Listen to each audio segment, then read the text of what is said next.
Welcome to One Stop Grammar. 토익과 학문당 그래머 책을 본격적으로 시작해 보도록 합니다. 자, 제가 여러분들께 샘플을 보여드릴게요. 자, 이것은 바로 학문당 그래머 책을 따로 저희가 제작을 한 것이고요. 그리고 또 하나. 네, 이것은 토익 처음입니다. 토익의 처음 시작 부분입니다. 자, 문장의 기본 구조, 그리고 문장의 기본, 자, 하는 부분이 똑같아요. 그래서 이 레슨은 여러분들이 영어를 제대로 해석을 하고 접근하기 위해서는 무조건 문장이 기본이 된다라고 생각하시면 됩니다. 자, 그러면 제가 여러분들께 소개를 해드리도록 하겠습니다. 자, 문장에 있어서 가장 기본은 바로 뜻을 가진 말인데요. 우리나라는 나는 아침에 밥을 먹었다라고 해서 나는 먹었다라는 결론이 끝에 나와요. 그죠? 근데 영어는 나는 뭐뭐 했다라는 결론을 가장 먼저 나타냅니다. 자, 미국은 민주주의에 꽂힌 나라죠. 그래서 가장 합리적이고 간결하고 또렷한 걸 원추하는 곳입니다. 그래서 언어적인 부분도 나는 갔다, 나는 먹었다, 나는 잔다 이렇게 해서 가장 간단하게 문장을 나타낼 수가 있습니다.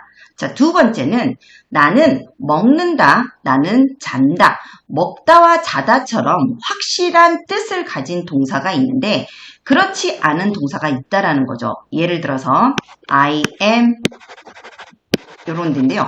우리가 소위 비동사라고 하는 것인데 얘네들은 뭐뭐뭐뭐이다. 정확한 뜻이 없어서 앞에 누군가가 도움을 줘야 돼요. 그래서 비동사가 올 때는 도움을 주는 것이 필요하다라고 해서 보조해 주세요라고 해서 보호가 온다고 합니다. 자, 두 번째 패턴은 주어와 동사와 보호가 오는 경우인데요. 이 보호는 무작정 보호가 되는 게 아니라 방금처럼 비동사처럼 뭐뭐이다. 그리고 become처럼 뭐뭐이 되다.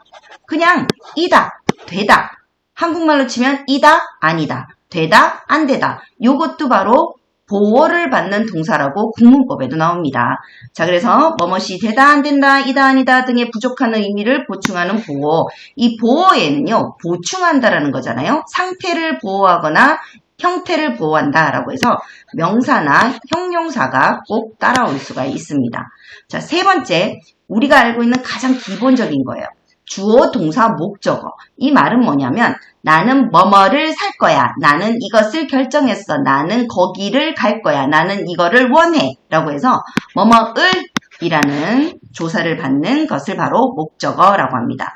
자, 그래서 우리가 일반적으로 쓰는 모든 영어의 기본은 바로 삼형식이다. 라고 알면 되고요. 자, 그런데 선생님 사형식하고 오형식은 왜 또 나와요? 라고 하는데 자, 여기서 주목해 주세요, 여러분. 선생님이 미국은 굉장히 합리적인 곳이라고 했잖아요. 그래서 주어 동사, 보어, 주어 동사, 목적어가 있으면 주어가 어떻게 하는 게 가장 중점이에요. 그래서 주어가 뭐뭐 하는 게 이 문장의 결론이에요. 그런데 사형식과 오형식은 뭐냐면 주어가 주는 거예요. 주어가 요까지 가는 행식에서 이 행동의 주체가 예에서 요로 가는 거예요.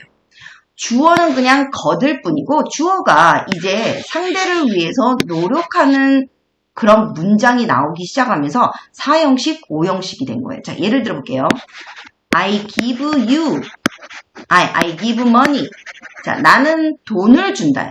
그러면 내가 주는 게 주된 행동인데요. 사형식은 I give you money. 자, 돈은 주는데 너한테 주는 게 목적이 되는 거예요. 그래서 이 사형식은 뭐냐면 우리가 알고 있던 주어가 주된 문장이 아니라 이렇게 목적어에게 이 결과, 동사의 의미가 전달이 되기 시작하면서부터 문장이 길어지게 되고 사형식은 뭐냐? 내가 뭔가를 주는데 누군가에게 내가 아니라 당신에게 목적이 되어서 주는 것. 그래서 이걸 사형식이라고 하고요. 우리가 간접 목적어, 사람한테 간접적으로 걸친다고 해서 간접 목적어, 직접 목적어라고 합니다. 자, 사형식은 주어와 동사와 목적어 사이에 이 수역, 상대, 내가 이 결과, 원래 내가 주가 돼야 되는데 이 주가 되는 목적어가 따로 등장한다고 해서 사형식이라고 부르고요. 쉽게는 주어와 동사와 간접 목적어와 직접 목적어로 구성이 된다고 표현합니다. 자, 해석은요. 당연히 누구누구에게 주다이기 때문에 누구누구에게 무엇을 주다 내지는 send 보내다 그리고 spend 쓰다 cost 지불하다 등등등의 누구누구에게를 잡는 동사들이 있습니다. 한번 볼까요? 자, 1형식, 2형식 따로 외워두시고요. 자, 2형식에는 형용사랑 명사랑 받는 것에 2형식의 요 동사가 있습니다. 요것도 꼭 외워두시고요. 자, 방금 얘기했던 4형식을 한번 보도록 할게요.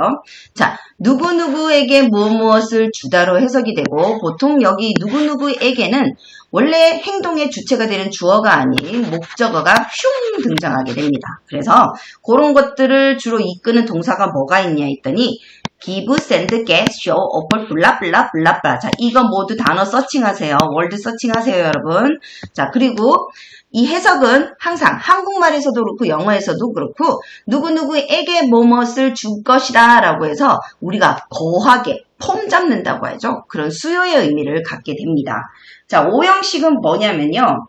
똑같아요. 주어가 동사를 하는 게 아니라 이 주어가 목적어를 변화시키기 위해서 이 목적어가 이렇게 하는 것을 되기 위해서 하는 동사를 이야기합니다. 아까 4형식인 경우에는 그렇죠. 간접 목적에서 직접 목적으로 그냥 통과가 되었죠. 근데 이 5형식은요. 목적어가 뭐뭐 하게 되도록 하다라는 뜻이 있어요. 그래서 뭐뭐가 뭐뭐 하게 되도록 하다. 자, 그러면 이 목적어를 우리가 위해서 할 수 있는 일이 뭘까요? 아까 바로 목적어에게 전달하는 것, 수여해서 그냥 주고 마는 것은 4형식이잖아요. 근데 얘가 이렇게 되도록 하는 거에는 행동의 변화와 상태의 변화를 이끌어 줄 수가 있습니다. 그죠, 여러분? 그래서 5형식은 뭐냐? 이 목적어의 상태를 보충해 준다. 어떻게? 형용사 해피로 하든지 아니면 동사, 댄스나 스터디, 요렇게, 그렇죠. 요렇게 해서 상태를 보완해 준다라고 생각하면 돼요. 그래서 여기를 보시면요. 5형식 구조에는 방금처럼 목적어와 목적 보호가 오는 경우가 있는데요. 우리가 이것저것 구분하기보다는 그냥 대체적으로 누구누구가 뭐뭐가 되도록 하다 역으로 올라오는 구조라고 생각을 하시면 되고요. 그 자리에는 명사와 형용사 모두 올 수 있습니다. 이렇게. 자, 그런데 이 자리에 to 부정사를 받게 되는 경우가 있다라는 것만 예외적으로 외우시면 될 것 같아요. 그 동사 중에서는 want, allow, order, tell. 그렇죠. 이런 것들이 따지고 보면 누구누구에게 뭔가를 기대하거나 충고하거나 그리고 용기를 준다거나 원추하는 것들 같은 경우에는 쉽게 변화가 이루어지지 않잖아요. 자, 그런 경우에 조금 힘이 들 수도 있다라는 의미로 투부정사가 온다라고 이해를 해주시면 이게 조금 더 쉽게 머릿속에 남지 않을까 싶습니다. 자, 그래서 The teacher told us to be quiet라는 것은 우리에게 조용하기를 말했다. 나한테 거기 일찍 가서 잠들라고 충고했다. 나에게 앞으로 오라고 요구했다. 이런 것들처럼 우리가 그냥 저절로 상대의 호의라고 생각하기에는 조금 힘이 되는 의미를 가진 동사들에게는 목적 보호로 to 부정사도 올 수 있다. to 부정사도 올 수 있다는 말은요. 명사도 되고 형용사도 와도 되는데 동사형이 올 때는 to 부정사가 온다라는 말입니다. 여러분. 구분하세요. I make you happy. 자, 나는 너를 행복하게 만든다. 그렇죠. 뭐뭐가 되도록 한다. 또 두 가지가 뭐냐면 보세요. 얘가 I make가 주가 되는 게 아니라 나는 그죠? 너가 행복하게 한다 라고 해서 5형식 구조가 되는 거예요. 영어에 있어서 이렇게 하는 경우에는 사역, 누군가를 위해서 최선을 다한다. 사역이라고 하고 우리가 사역 동사라고 부르기도 합니다. I make you dance. 나는 너를 춤추게 한다. 자, 그래서 너가 춤추게 하지롱. 이렇게 5형식으로 되는 것입니다. 자, 여기에서 여러분들이 주안을 해야 되는 거는 영어에 있어서 굳이 4형식, 5형식이 생긴 이유는 주어가 주된 행동이 아니라 이제는 목적어의 그 행동에 타겟이 옮겨가 있다라는 거예요. 그래서 4형식과 5형식이 나오게 된다는 거 머릿속으로 이해를 하고요. 튜터와 학생들은 지시사항을 따라주시고요. 이 프리노트에 가서 월드, 테스트, 그리고 뭐 서밋업 이런 것들을 다 완성해 갈 수 있습니다. 자, 열심히 공부하세요.